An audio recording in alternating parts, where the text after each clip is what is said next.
What's up guys, it's Tom here and we have very exciting news for you guys because finally Liverpool FC got minority investment into the football club, and this is really great news. You will hear all the details in this video. Chris Bascom and David Lynch and Paul Joyce and other Liverpool based very reliable journalists are reporting that Liverpool have sold a minority stake, a percentage of Liverpool FC, which is worth up to £164 million to sports investment company Dynasty Equity. So I will dig in and do some research about this company as well. FSG have confirmed the stake to this New York based private equity firm. According to David Lynch, the investment is around $150 million and it will be used to pay down Liverpool's bank debts quicker, which is really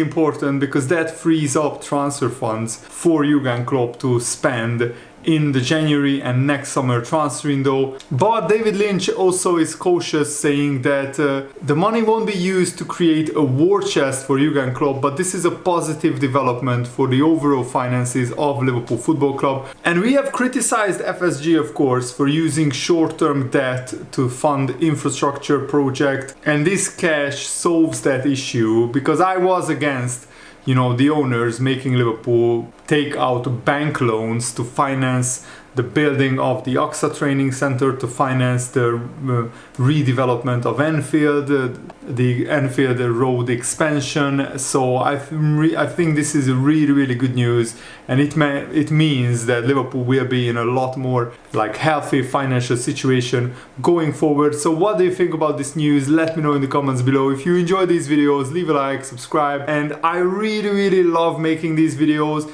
Please help me continue making these videos by supporting me on Patreon. Link is in the video's description. I offer a lot of great benefits for Patreon subscribers. And David Lynch, even as early as February, he said that it would be great to use minority investment to pay down bank debt. And this is what is happening with Dynasty Equity's money, because the Liverpool's recent financial results weren't really great. The media revenue was down by 5 million, but matchday revenue was up by 83 million, commercial revenue was up by 29 million, but administrative costs were up as well by 69 million. Of course, revenue increased for the 21-22 financial results. The revenue increased to 594 million pounds, which is a 107 million pound increase. But Liverpool made a profit before tax of just £7.5 million,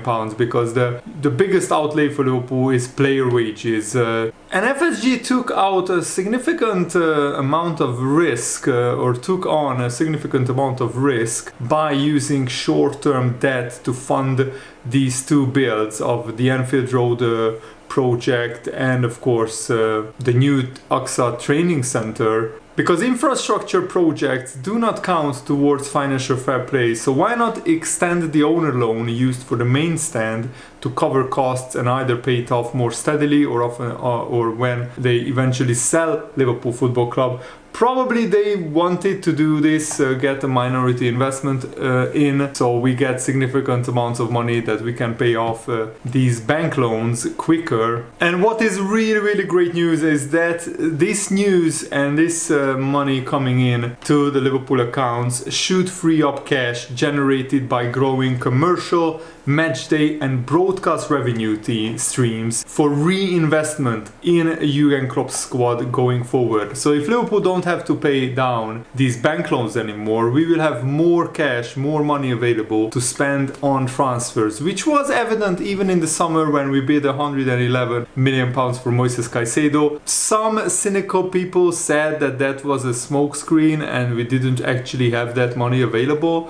But I mean, FSG wouldn't do that risk if they knew that there was a chance the Moises Caicedo bid was accepted. And it was accepted, it was just the player didn't want to move to Liverpool. So Liverpool are in a very healthy financial position after this news. And Dynasty Equity, the private equity firm's arrival, brings an end to a long-running search for minority investment in Liverpool, which was overseen by the two huge firms Morgan Stanley and Goldman Sachs. The American banking giants were reportedly asked to assess interest in a full buyout of Liverpool Football Club, while it is understood that conversations with several potential investors have taken place in the last 2 years. FSG have always insisted that their preference was to relinquish a minority stake. Mike Gordon said on Thursday, "Our long-term commitment to Liverpool FC remains as strong as ever. We have always said that if there is an investment partner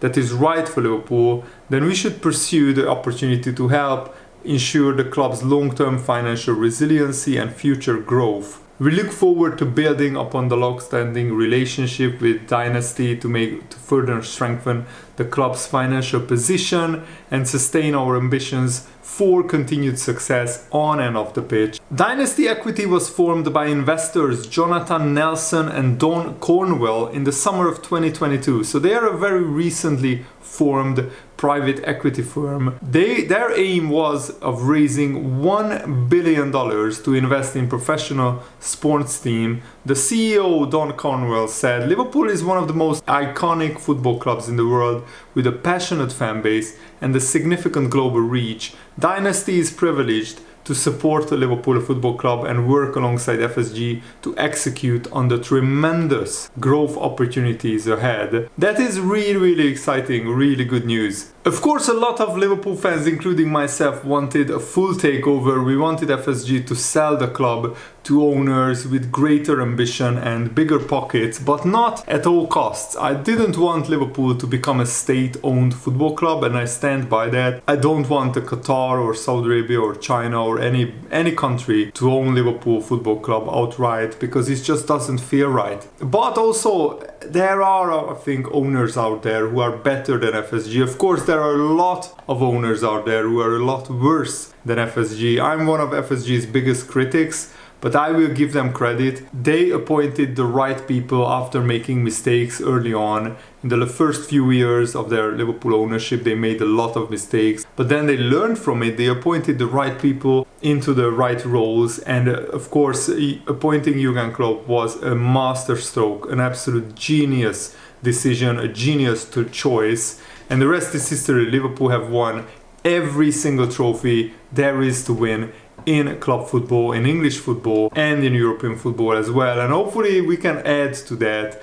this season, when we can still win the Europa League, a trophy that has eluded Jurgen Klopp. We already played the final against Sevilla, but Sevilla is like the Europa League's Real Madrid. They have won 7 trophies, more than anybody else. But fans are wondering what would happen at Liverpool if Liverpool had owners who are as rich as Chelsea's owners or as rich as Man City's owners. Of course, this private equity firm buying a stake at Liverpool, they cannot afford to spend that much money as a whole country. But this investment ensures a level of continuity that is worth celebrating, given that the arrival of new owners, of course, it offers a lot of uncertainty. You are stepping into an unknown. And I mean, a lot of Chelsea fans were cautious when Roman Abramovich sold the club. Of course, I don't want to compare the situation, because Roman Abramovich doesn't have a squeaky clean image either.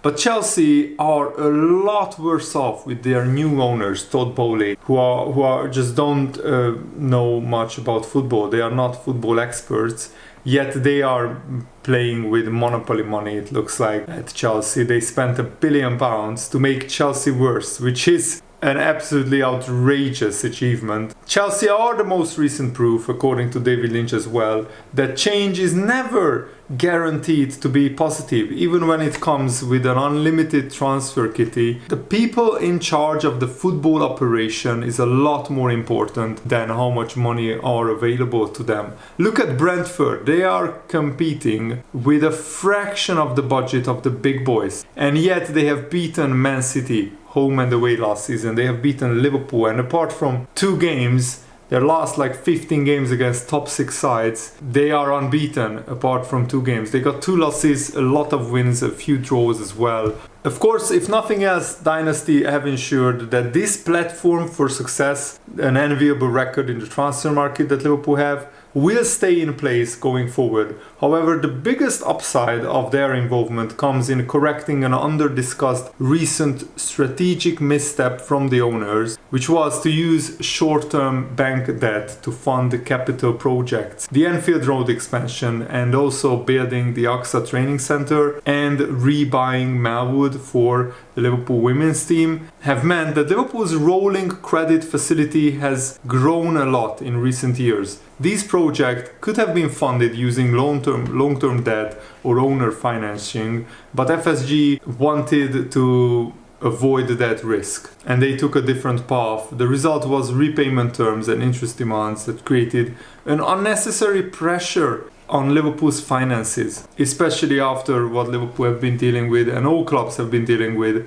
difficult cash flow after the pandemic. The exact cost of this approach is difficult to calculate. You do not have to be an expert in accounting to suggest that it has put the squeeze on transfer business over the past few years. And last season's failed season, disastrous season, was the result of FSG and their financial decisions, because Liverpool just didn't have the funds available to spend on a midfield rebuild. We postponed that by 1 year and we paid a big price for that. We missed out on all the trophies and the top four as well. So this announcement might not be the announcement that many Liverpool fans wanted, of new ownership, new ambitious owners, but this represents the ideal end to Liverpool's long-running search for investment, because now with of course more money available for transfers, hopefully Liverpool will be able to sign an absolute beast defensive midfielder in the next 12 to 18 months. I think the next 2 or 3 transfer windows, ideally next summer, Liverpool absolutely have to sign another defensive midfielder. And even though Jurgen Klopp has publicly bagged Thiago recently, the club is still undecided whether Liverpool should extend Thiago's contract, whether he should get a new contract offer. What I like about Thiago is that even though among many Saudi Arabian clubs' interest, Thiago remained loyal and committed to Liverpool, and he said he wants to stay at Liverpool and fight for your place. And Jurgen Klopp is one of those who wants to see Thiago get a contract extension, but he's not in charge of that decision, just like he wanted Milner to stay. But the club, Liverpool FC, decided to not give Milner a new contract. Jurgen Klopp said, "You don't have 5 million players like this on the planet. Only a few see things earlier than anyone else. And also to have the technical ability to not only to see it, but to get the ball there as well." He's a world-class player, Thiago. He can be pretty dangerous with and without the ball. So from our point of view, there is nothing to moan about. Football is outstanding, but his counter-pressing is fantastic. That makes the full package, and I can't wait, personally, for Thiago to come back. And according to reports coming from England, Jurgen Klopp wants Thiago to get a contract extension. I think Liverpool are waiting to see how Thiago comes back from this long injury, because he has been out for like 4 or 5 months now. But if he comes back and he's fit and firing on all cylinders and he gets back into great form and he plays the majority of the rest of the season, then I don't see a reason why Liverpool wouldn't want to give him a new contract. Of course, it all depends on how many games Thiago can play and at what level, because he has a very expensive contract, very high wages. That's why Liverpool are hesitant whether to sign him on a new contract or not. So let me know, where do you stand on this debate? Do you think Liverpool should extend Thiago's contract or not? Let me know in the comments below. And thanks for watching, guys. I hope you enjoyed this. Have a nice day. See you later. Goodbye.